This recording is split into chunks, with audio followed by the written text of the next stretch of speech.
नमस्कार दोस्तों, स्वागत है आपका हमारे इस YouTube चैनल पर। दोस्तों, आज हम जानेंगे आधा हिंदुस्तान जीतने वाला मराठा योद्धा कौन था। तो दोस्तों, वीडियो को स्टार्ट करने से पहले एक प्यारा सा लाइक और चैनल को सब्सक्राइब जरूर करें। तो चलिए वीडियो को स्टार्ट करते हैं। तो दोस्तों, भारत के इतिहास में मराठा साम्राज्य का विशेष स्थान है। जब मुगलों की शक्ति क्षीण हो रही थी, तब मराठाओं ने अपने पराक्रम से पूरे हिंदुस्तान में अपना प्रभाव जमाया। मराठाओं के इस विस्तार में एक नाम सबसे प्रमुखता से लिया जाता है, बाजीराव प्रथम, जो अपने अद्वितीय सैन्य कौशल और नेतृत्व क्षमता के कारण आधा हिंदुस्तान जीतने वाला मराठा योद्धा कहलाए। बाजीराव ने मुगलों, निजाम और अन्य राजाओं से लोहा लेते हुए मराठा साम्राज्य को चरमोत्कर्ष तक पहुंचाया। बाजीराव पेशवा का जन्म एवं प्रारंभिक जीवन। बाजीराव का जन्म 18 अगस्त 1700 को सतारा जिले के शिवार गांव में हुआ था।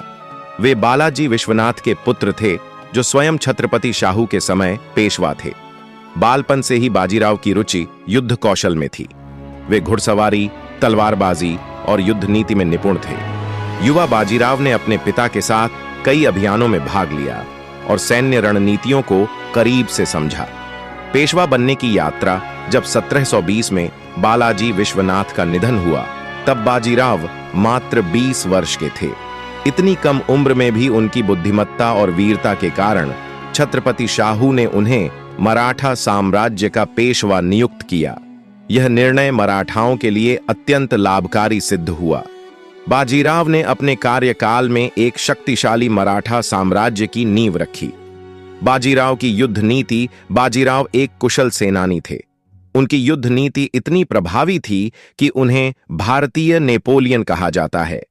वे बिजली की गति से आक्रमण करते थे और शत्रु को संभलने का मौका नहीं देते थे।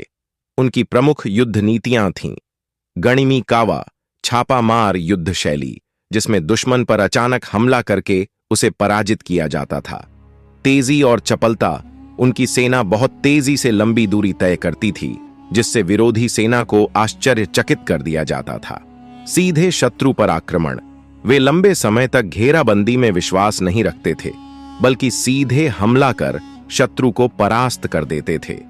बाजीराव की महत्वपूर्ण विजय। बाजीराव ने अपने जीवन काल में लगभग 41 युद्ध लड़े और सभी में विजय प्राप्त की।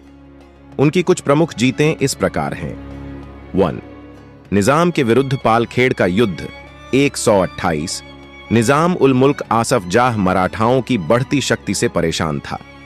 उसने मराठाओं के खिलाफ मुगलों से हाथ मिला लिया, लेकिन बाजीराव ने अपनी तीव्र युद्ध नीति से निजाम की सेना को चारों ओर से घेर लिया और बिना रक्तपात के उसे संधि करने पर मजबूर कर दिया। 2. मालवा और बुंदेलखंड अभियान 129 से 131। बाजीराव ने मुगलों के प्रभाव वाले मालवा क्षेत्र पर आक्रमण कर उसे मराठा नियंत्रण में ले लिया।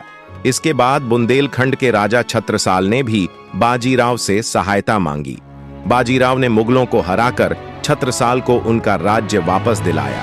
इस विजय के उपहार स्वरूप छत्रसाल ने बाजीराव को बुंदेलखंड का एक बड़ा क्षेत्र दिया, जो बाद में मराठा साम्राज्य के लिए आर्थिक रूप से बहुत महत्वपूर्ण साबित हुआ। 3. दिल्ली अभियान 737। बाजीराव ने अपने सबसे साहसिक अभियानों में से एक में दिल्ली पर हमला किया। उन्होंने मुगलों की कमजोरियों का फायदा उठाते हुए अपनी सेना के साथ अचानक दिल्ली कूच किया। मुगल बादशाह मोहम्मद शाह इस आक्रमण से घबरा गया और मराठाओं से संधि करने के लिए तैयार हो गया। 4. भोपाल का युद्ध 1338। बाजीराव ने मुगलों और निजाम की संयुक्त सेना को भोपाल में करारी शिकस्त दी। इस विजय के बाद मुगलों को मराठाओं को चौथ कर देने पर मजबूर होना पड़ा। 5. नर्मदा के दक्षिण में विजय अभियान 1739 से 1074। बाजीराव ने अपने अंतिम अभियानों में दक्षिण भारत में मराठा शक्ति को सुदृढ़ किया। बाजीराव और मस्तानी की प्रेम कहानी। बाजीराव का विवाह काशीबाई से हुआ था, लेकिन उनकी दूसरी पत्नी मस्तानी से प्रेम कहानी भी काफी प्रसिद्ध है। मस्तानी बुंदेलखंड के राजा छत्रसाल की बेटी थीं। बाजीराव से उनका प्रेम विवाह हुआ, लेकिन समाज ने इसे स्वीकार नहीं किया। मस्तानी की कहानी प्रेम, संघर्ष और बलिदान की मिसाल मानी जाती है। बाजीराव की मृत्यु अत्यधिक परिश्रम और लगातार युद्ध अभियानों के कारण 40 वर्ष की आयु में ही 28 अप्रैल 1740 को बाजीराव की मृत्यु हो गई।